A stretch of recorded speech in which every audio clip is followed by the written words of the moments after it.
Nyama, nyama. Oh, mama.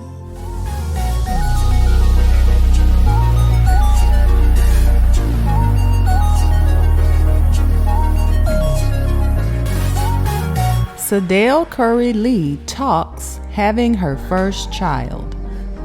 Wait, what is this? Look.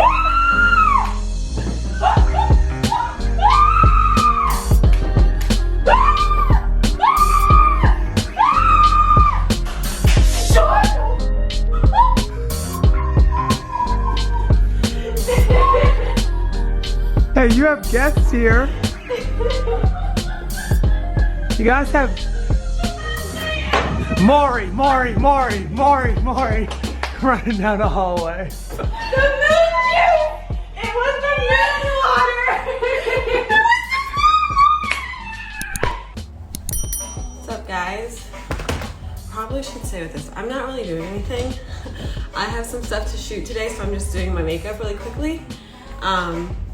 But I thought I'd just come on and like do a live. I'm actually really excited to do this live because it's the first time I can do a live and there aren't 1,000 questions about when I'm gonna have a baby.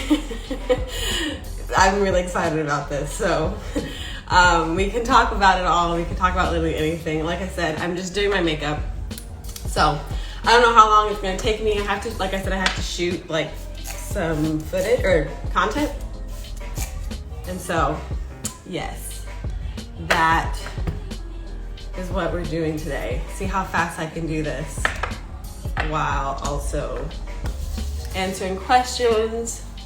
Feel free to ask me when I'm having a baby. I'd love to answer that for you. Now we can talk about it. But you guys can pretty much ask me any questions that you want, and I'll answer them, the ones that I see, as best as I can. Oh, someone asked me how my doula consultation went, and she's asking me that because I just put out a new YouTube video where I talk about why I'm getting a doula and all that kinds of stuff. So anyways, if you want to watch my YouTube video, it's not in my bio. My podcast is in my bio, but just look up my name on YouTube. I'll post it on my story soon after this anyways. But anyways, to answer your question, how did my doula consultation go? It went well. I've only met with one so far because in the video I talk about this, but I want a black doula because black maternal health in America just is not where it needs to be. So I really want to have a person in the room with me who is a black, kind of understands what my body is going through and can advocate for me in different areas. So there aren't a lot of black doulas out here right now that are available. So I'm still trying to find some more, like just to interview, but I really like the girl that I talked to before. Erica Badu is a doula. I know she's a doula, but I highly doubt I can obtain her services. But I liked the first one that I spoke to, so I'm probably gonna go with her. But, you know, never wrong to interview multiples.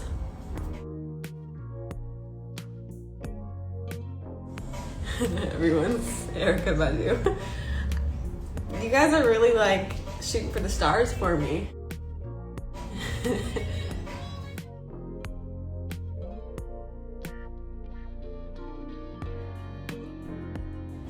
We haven't revealed the gender yet. So we've known for a while, but we just haven't had time to properly like take a photo or like figure out how we're gonna do it, because when we found out we started traveling, it's wedding season, so we've just been busy like with traveling for weddings, and Damion went out of town when we found, like, it's just been a lot. We've been traveling a lot and haven't had enough time to properly do it.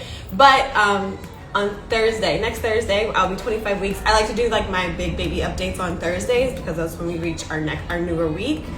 So we'll announce it on Thursday next week.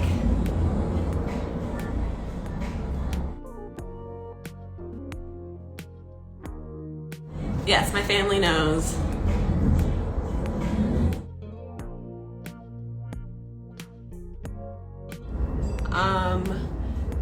Did you make a baby room yet? No, we have not done a baby's room yet.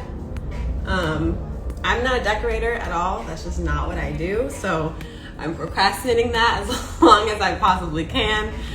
I have no idea what, that's just not my thing. So we haven't started it yet.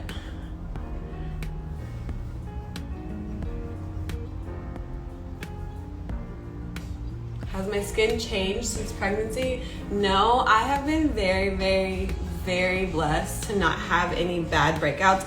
I do get like breakouts around my mouth a lot. I look crazy right now.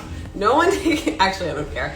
I haven't had a lot of bad breakouts, thankfully. Only breakouts that I do get are on my back. I've got really bad back acne, but I use like creams and stuff or like soaps and stuff to deal with that, and so it hasn't been too bad, but nothing on my face. Luckily, thankfully, I'm enjoying the clear skin, because I thought that was going to be the first thing that would go, because I generally have pretty good skin, and so I thought when I got pregnant, whenever that day was going to come, I was like, that's the first thing that's going to go, but no, it's been fine.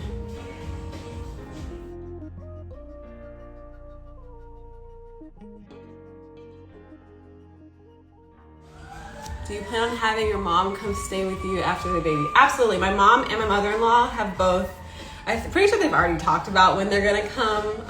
Obviously they'll be here for when baby's born, but I think they're gonna like switch off too, like especially early on in the early stages. Hearing ambulance and fire trucks. Say a little prayer for them. But yeah, so my mom and my mother-in-law for sure will be here when I have the baby.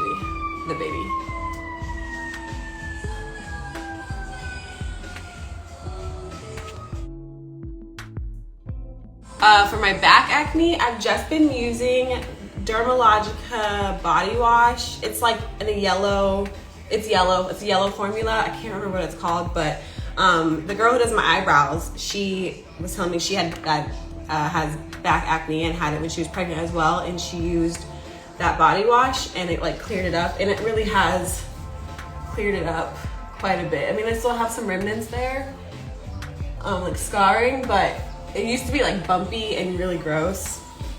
I don't have that anymore, so very happy about that.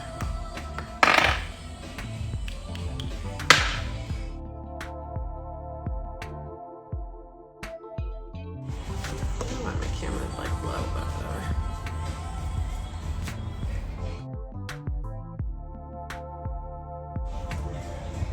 Are you due during the NBA season? Yes, I'm due November, so I think the season will be like a month and a half in.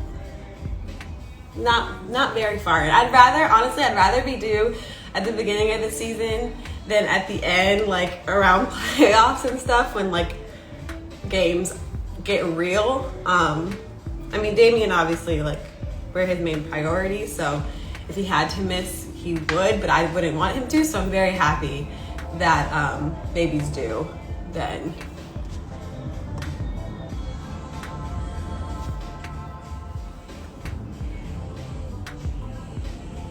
Would you ever move back to Charlotte? Honestly, where I live depends on where Damion plays. As of now, we don't know what we'll do once he retires, but where I live depends on where he plays, so.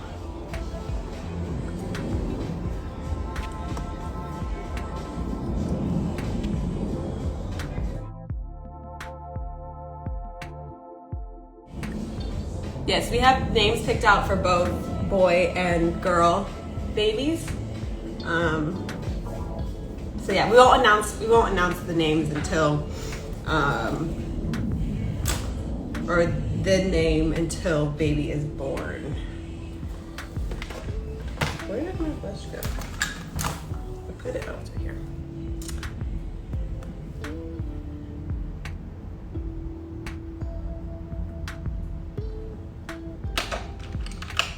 Do you have any possible names? I'm not saying any names, but do you have any possible names you like? Sorry, can't say any names. No one's taking my name. We're very protective over these names. No, I don't. I'm not having twins. No, not at all. In the IVF process, you kind of know you're pregnant really early on, because I had to go get my blood drawn for my HCG levels, and my HCG level was so high when I first got it, my blood drawn after 14 days after transfer. It was so high, a lot higher than like I was used to hearing at that time span. And a lot, like myself included, thought that I was having twins because of how high my HCG level was at like 14 days past transfer. Which at that point, 14 days past transfer, if you do a five-day transfer, you're 3.5 weeks pregnant. So my HCG level was really, really high, and I got really nervous that we only transferred one embryo, and we thought that like it split, because that's a possibility, and especially in IVF, it's a higher of a chance for embryos to like split. Your girl was a little nervous for a second, because I mean, I would have been happy either way, but going from 0 to 2 would have been a lot, but we're happy with just the one.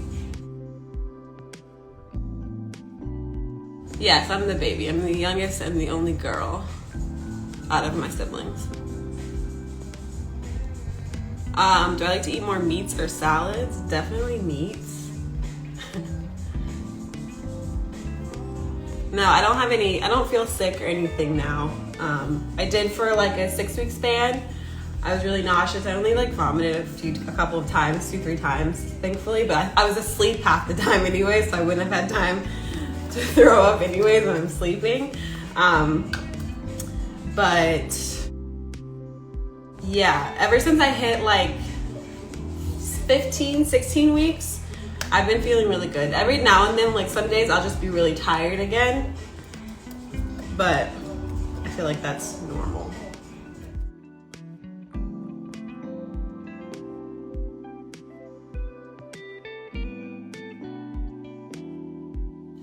Since you're a mental health advocate, what has your mental health been like in pregnancy, if you don't mind me asking? No, I don't mind you asking. Ask me all the mental health questions you want.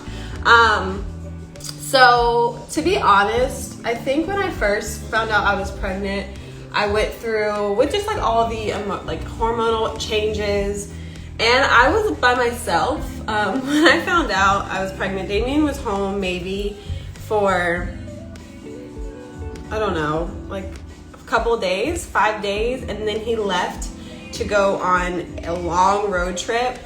And then I was by myself during like a lot of like the really sick, where I felt really, really ill, and couldn't like get out of bed, and just was, and it was a same time where I was just developing the podcast, so I couldn't just sleep all day. I had to get up and like work on the podcast, and I had stuff to do, but it was really, really hard. So I think I went through like a really like big depression during the first few weeks of my pregnancy, which was weird because you're like,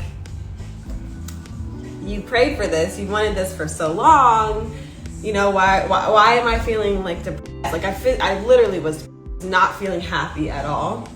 And then he came home, and then that's when he had COVID.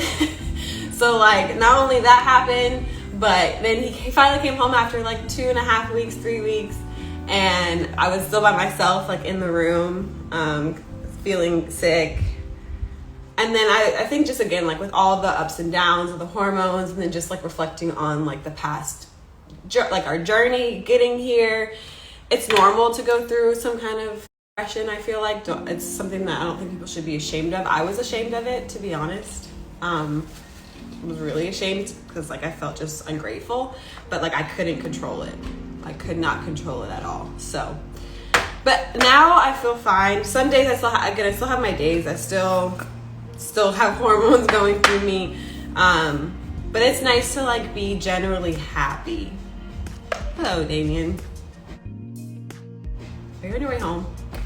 You should take some pictures for me.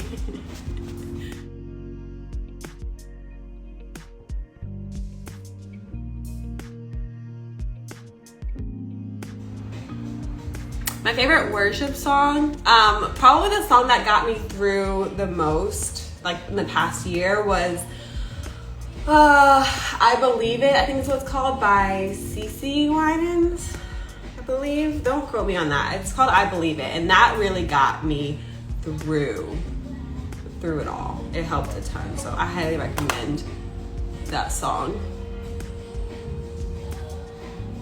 Yeah, just text me what's for lunch, Damion, because, or like not text me, tell me what it is here. Because my texts aren't popping up right now.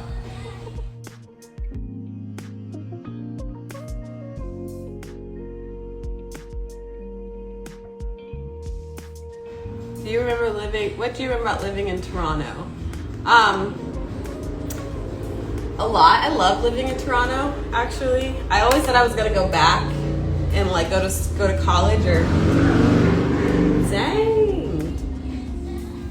I was gonna go like to university or college back there, but I never did. But I love it. I love Toronto a lot. Like even like the cold and all that stuff, you get used to it, and I just like the culture there. Like there's a lot of different types of culture and people. So love Toronto. Did you have a tomboy phase? Yeah, for sure. I was the only girl. I was the youngest. So I was always trying to be like my brothers until I hit like my teen years. And then I was like, you know what?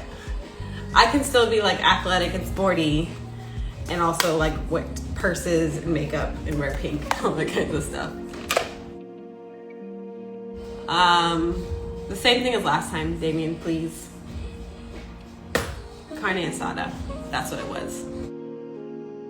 Would you ever use a platform to advocate for affordable IVF? 100%. I think that's ridiculous. My friend Liz is on here. She's like my IVF buddy. If you guys, I haven't talked a lot about her, but if it wasn't for her, I would not have gotten through the whole IVF process. She's my IVF best friend. We have gone through this whole thing together, and that's one thing that we talk about the most, or like we get really riled up about, is just how ridiculous, how expensive IVF is. I realize that I'm very privileged and very blessed to be able to have done IVF, and a lot of couples can't do that, but I think that it's ridiculous because some people just can't help like their situation, their bodies, like they can't help that. And one time, let me tell you guys a story. I haven't talked about this yet because I don't know, I haven't had a chance. And I try not to be like super negative, but one time I was at this party and I was an outsider. I didn't know anybody. I was there just for a friend's birthday. And we were all like sitting around talking, or they were talking. And the subject of adoption or IVF and like fertility treatments came up. And they didn't know that I was going through at the time because I hadn't talked about it. And someone was like, well, if you want my unsolicited opinion. And everyone was like, oh, so I knew something was coming, and I was really, really nervous about what she was about to say. And she was like, well, basically saying that if you have like medical issues where you can't have children naturally, isn't that a sign like that you just shouldn't have kids? And like when she said that, my blood was boiling, because that is just the most like closed-minded thing anyone's ever said. And so at that point I had spoken up and I was like, well, I'm actually in the middle of doing like IVF or like fertility treatments, IVF treatments right now. And she was like, what, you? And I was like, yeah, I am right now. Like I think I had just did my first transfer that had failed. So I was already on edge. Like I was already feeling very emotional about it. And she was like, well, how old are you? Like why do you have to do it? I'm like, well, I'm 26, and like infertility issues doesn't discriminate against women, men, ages, whatever. Like that doesn't matter. And so at that point, then I just like got up. I was again on a lot of hormones and just super emotional. I left the party at that point because I was like, I don't need to be here. This is ruining my vibes, my moods. But if you know someone, if you're someone that's very like closed-minded in that sense, like kind of get other perspectives and don't call people. She called before she knew that it was like I was going through it. She said that people who go through fertility treatments are selfish. Like it's selfish to basically try to have a kid when you can't naturally do it, or it's harder to naturally do it. And I was like, all right, you know what? I'm gonna leave. It's really nice seeing everybody. I had a great time. But yeah, I just think like that's really, it's just really closed-minded and not a really nice thing to say. So always watch what you're saying, because you never know who's in the room and what they're saying, and that stuff's just very inconsiderate and rude. So anyways, that's my little story for you guys. You guys don't, like, there's a lot of things people say that you're just like, wait, what?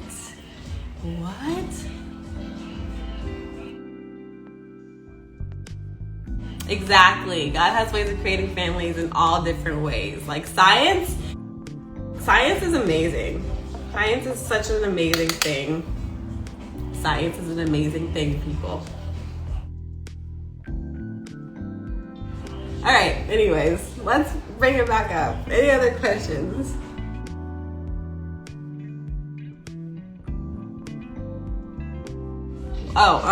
Weirdest craving. I don't know. I don't have any of those like typical pregnancy cravings.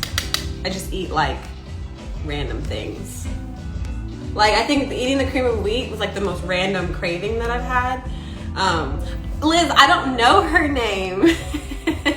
I have no idea who this woman was. I don't know her name. I don't know who she is. I'm pretty sure if I saw her walking in the street, I would know like who she was. Like, oh, I remember you.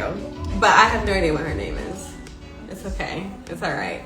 I think when I told her that, you know, I'm one of those people that you just called selfish, and I like kind of explained the situation, she was like, okay, never mind. And actually, she wasn't like, never mind, but I think she knew to watch her mouth.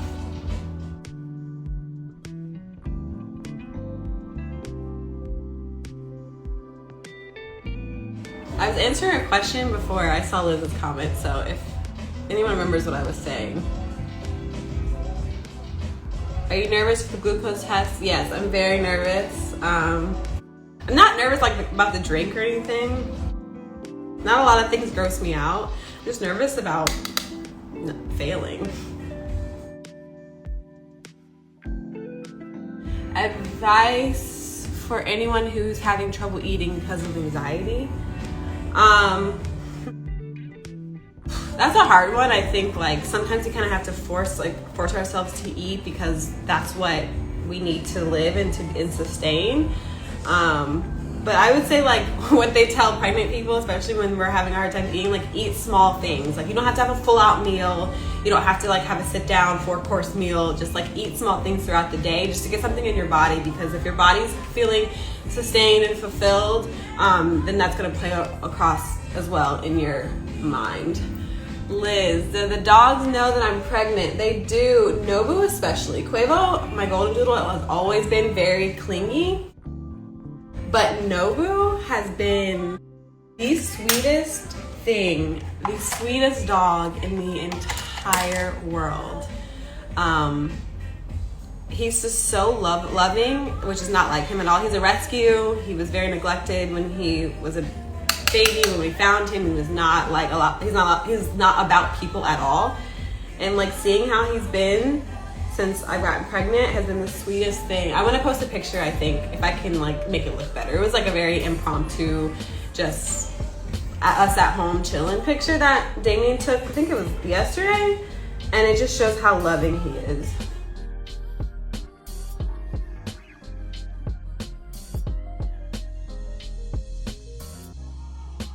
Am I gonna breastfeed? I'm gonna try to. We'll see how it goes. I really want to. I'll try my hardest, but that is best, so. Hi, E. What's going on? We in here was good. Where are you at? Somewhere fancy. Be sure to like, share, and subscribe. There's another question that I saw. How many weeks will you stop traveling before baby arrives? I'm gonna stop traveling at week 30, I believe, or I'll be 30 weeks is our last wedding we have to go to, the end of August, early September. and then I'll be home for the rest of my time. So yeah, September, early September.